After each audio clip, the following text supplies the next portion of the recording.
ஒட்டுமொத்தமாக 9 மாநிலங்கள், ஒரு யூனியன் பிரதேசம் என 96 மக்களவை தொகுதிகள் மற்றும் ஆந்திராவில் 175 சட்டமன்ற தொகுதிகளுக்கான வாக்குப்பதிவு. இதே போல ஒடிசா மாநிலத்திலும் சட்டமன்ற தொகுதிகளுக்கான வாக்குப்பதிவு நடைபெற்று வருகிறது.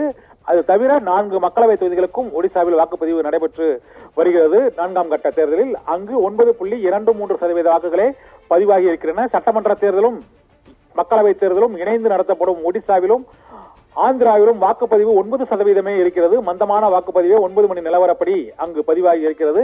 நாட்டிலேயே மிகவும் குறைந்தபட்சமாக ஜம்மு காஷ்மீர் யூனியன் பிரதேசத்தில் ஒரு மக்களவை தொகுதிக்கு வாக்குப்பதிவு நடைபெறுகிறது. 5.07% வாக்குகளே அங்கு பதிவாகி இருக்கின்றன. ஆந்திரா, தெலுங்கானா, உத்தரப்பிரதேசம், மகாராஷ்டிரா, மேற்கு வங்கம், மத்திய பிரதேசம், பீகார், ஜார்க்கண்ட் மற்றும் ஒடிசா, ஜம்மு காஷ்மீர் ஆகிய 9 மாநிலங்கள், ஒரு யூனியன் பிரதேசங்களில் ஒட்டுமொத்தமாக வாக்குப்பதிவு 10.35% வாக்குகளே இன்று பதிவாகி இருக்கின்றன.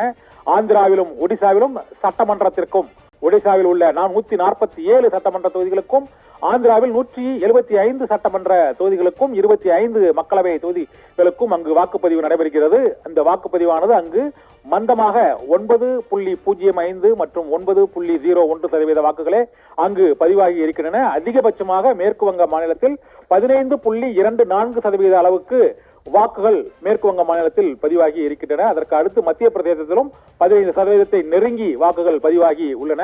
மேற்கு வங்கம், மத்திய பிரதேசத்தில் விறுவிறுப்பான வாக்குப்பதிவு, சட்டப்பேரவை மக்களவை தொகுதிகளுக்கான தேர்தல் நடைபெறும். ஆந்திரா மற்றும் ஒடிசாவில் மந்தமான வாக்குப்பதிவு என 9 மணி வாக்கு நிலவர வாக்கு சதவீதம் காண்பிக்கிறது.